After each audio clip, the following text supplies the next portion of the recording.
nine, eight, seven, six, five, four, three, two, one, zero.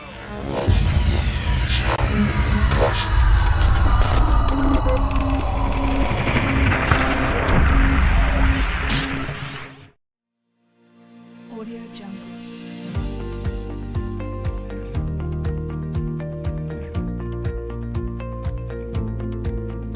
Ketika guru kalian meminta untuk berbelanja kebutuhan kelas menggunakan uang kas kelas, kemudian uang tersebut tidak kalian belanjakan semua, tetapi sebagian dipakai untuk jajan bakso.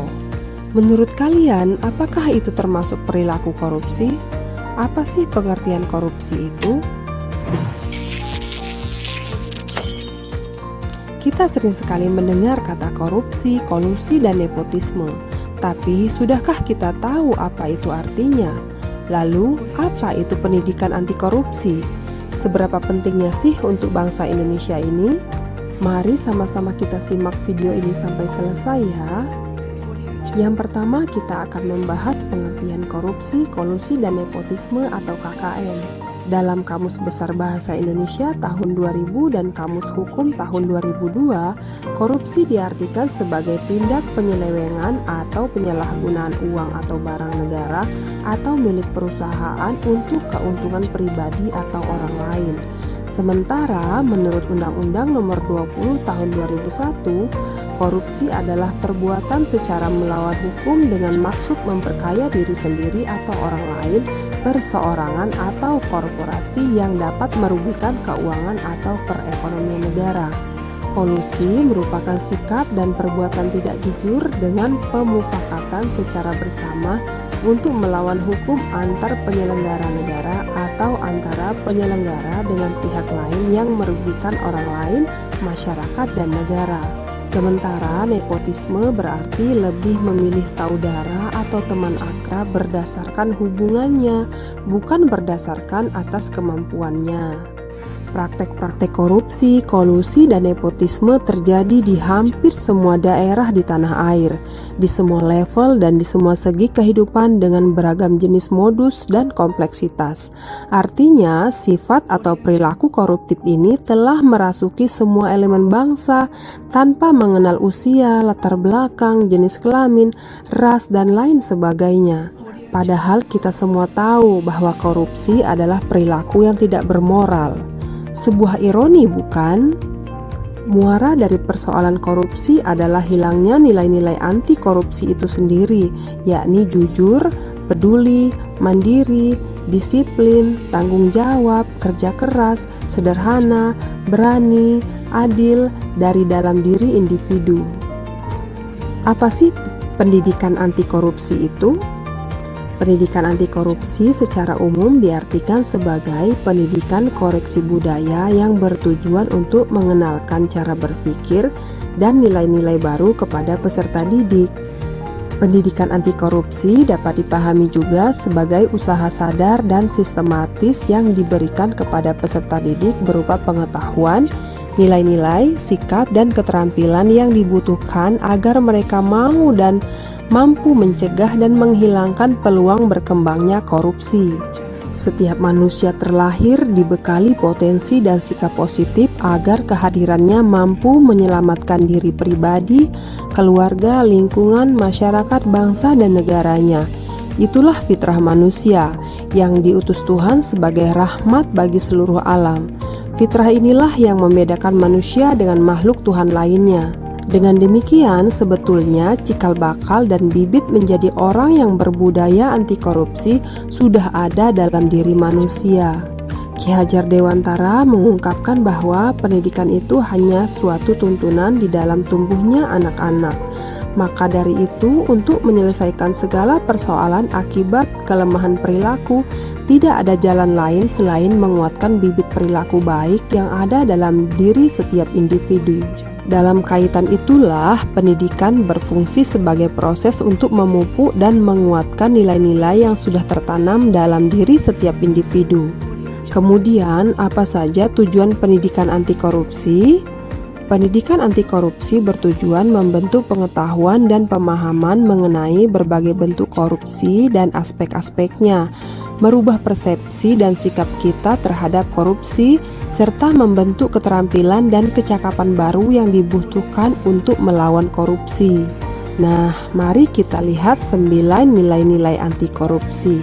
Yang pertama, kejujuran, yakni sifat atau keadaan jujur, mengakui apa adanya, adanya keseimbangan dalam pikiran, ucapan, dan tindakan. Kejujuran mencakup semua hal dari sejak kita berniat sampai melakukan kegiatan.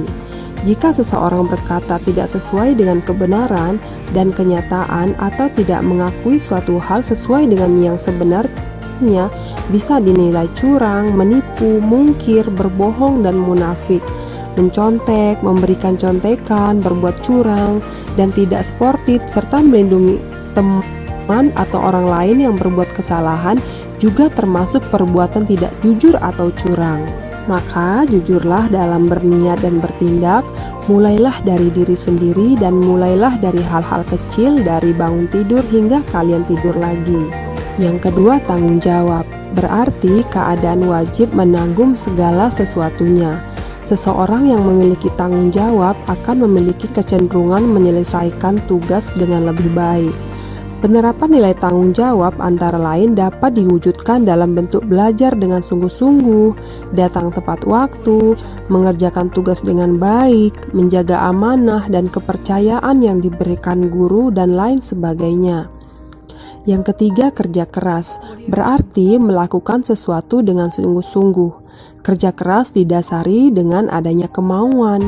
Di dalam kemauan terkandung ketekatan, ketekunan, daya tahan, daya kerja, pendirian, keberanian, ketabahan, keteguhan, dan pantang mundur. Yang keempat, keberanian, yakni tindakan untuk memperjuangkan sesuatu yang diyakini kebenarannya. Keberanian dapat diwujudkan dalam bentuk berani mengatakan dan membela kebenaran, berani mengakui kesalahan, berani bertanggung jawab, dan lain sebagainya.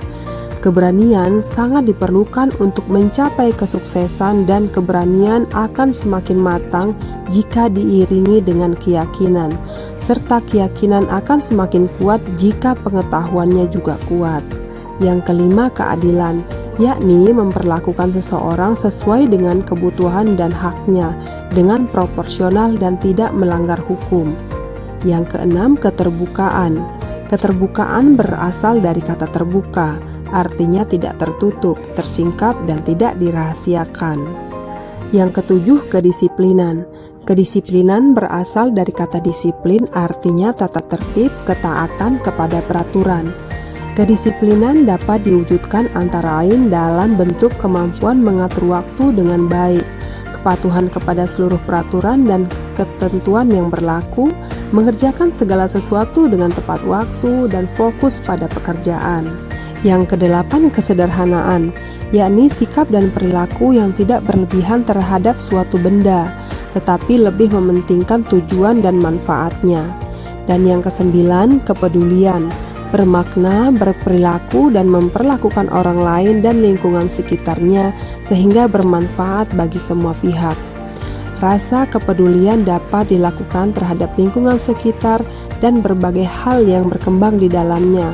Misalnya, peduli pada sesama teman, guru, keluarga, dan secara umum sebagai masyarakat dapat diwujudkan dengan peduli terhadap sesama, seperti dengan turut membantu jika terjadi bencana alam. Lalu, bagaimana sih langkah teknis penguatan nilai-nilai anti korupsi di sekolah? Yang pertama, mulailah menjadi pribadi anti korupsi. Mulai dari yang paling mudah, misalnya amalkan kejujuran dalam diri kita. Niatkan semua itu sebagai perilaku baik yang wajib kita jalani sebagai manusia beragama. Jangan pernah tidak jujur pada siapapun. Yang kedua, pasanglah simbol-simbol tentang kejujuran di ruang kelas. Misalnya slogan "Jujur itu hebat" atau "Kejujuran menyebabkan ketenangan". Selain itu, berulang kali menyampaikan slogan secara lisan, memutar film tentang tokoh bangsa yang dikenang karena kejujurannya. Yang ketiga, buatlah kegiatan pembelajaran atau event yang membiasakan perilaku jujur. Misalnya, menyelipkan permainan yang menuntut kejujuran, juga pengadaan kantin kejujuran dan lain sebagainya. Yang berikutnya, pasang pin "Saya pribadi jujur" atau "Saya belajar jujur". Tunjukkan perilaku jujur secara konsisten dalam tiap aktivitas di sekolah maupun di luar sekolah. Yang kelima, berikan pujian, penghargaan, perhatian pada pribadi yang jujur dan tidak pernah mencontek walaupun nilainya kecil. Sebagai pelajar, budayakanlah kejujuran dalam mengerjakan ujian dengan cara tidak mencontek dan tidak memberikan contekan kepada teman.